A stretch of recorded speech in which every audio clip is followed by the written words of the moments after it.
Gandhinagar state emergency centre પર ઉચ્ચ સ્તરીય બેઠક મુખ્યમંત્રી ભૂપેન્દ્ર પટેલ હાલ અત્યારે ઇમરજન્સી સેન્ટર ખાતે પહોંચ્યા છે।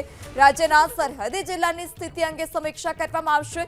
અન્ય જિલ્લાઓમાં સ્થિતિ અને સતર્કતાના સંદર્ભે પણ બેઠકમાં ચર્ચા કરવામાં આવશે। જે સરહદીય વિસ્તારો છે ત્યાં ખાસ કરીને સુરક્ષા વ્યવસ્થા સઘન કરવામાં આવી છે।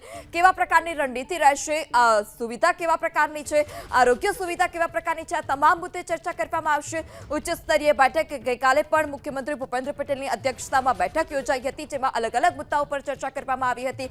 આગામી રણનીતિ શું રહેશે તેના પર ચર્ચા કરવામાં આવી। ત્યારે ફરી મુખ્યમંત્રી ભૂપેન્દ્ર પટેલની અધ્યક્ષતામાં આજે ઉચ્ચ સ્તરીય બેઠક ગાંધીનગર સ્ટેટ ઇમરજન્સી સેન્ટર પર આ બેઠકનું આયોજન કરવામાં આવ્યું છે। રાજ્યના સરહદી જિલ્લામાં કેવા પ્રકારની સ્થિતિ રહેશે તે અંગે પણ વધુ જે ચર્ચા છે તે કરવામાં આવશે, કારણ કે જે પાકિસ્તાન કે જે કચ્છના ભુજને પણ હંમેશા નિશાન બનાવતો આવ્યું છે, ત્યાં પણ ડ્રોનથી હુમલાના પ્રયાસ કરવામાં આવી રહ્યા છે।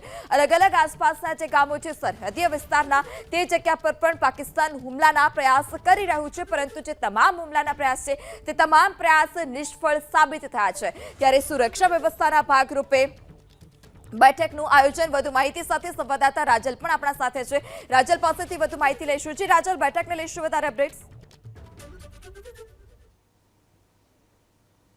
પૃથા, ખાસ કરીને આજે પણ એટલે કે સતત બીજા દિવસે ગુજરાતના મુખ્યમંત્રી ભૂપેન્દ્રભાઈ પટેલની આ સ્ટેટ ઇમરજન્સી ઓપરેશન સેન્ટરમાં બેઠક અહીં આગળ યોજાઈ રહી છે, જેમાં ગૃહ રાજ્યમંત્રી હર્ષ સંઘવી, સરકારના ઉચ્ચ અધિકારીઓ સાથેની જે બેઠક છે તે યોજાઈ રહી છે। સતત ગુજરાતના મુખ્યમંત્રી નજર રાખી રહ્યા છે, કારણ કે હવે પાકિસ્તાને જે કચ્છ બોર્ડરને પણ ટાર્ગેટ કર્યું છે અને સતત આજે પણ એટલે કે 6 જેટલા ડ્રોન છે તે પણ મળી આવ્યા હતા। જો કે જે પાકિસ્તાનની જે નાપાક ઇરાદાને ધ્વસ્ત પણ કરી દેવામાં આવ્યો હતો। અને સમયનો અભાવ છે, આપને રોકવા માંગીશ તો તમામ અપડેટ્સ આપના સુધી પહોંચાડતા રહીશું, પરંતુ હાલ સમય છે વિરામનો।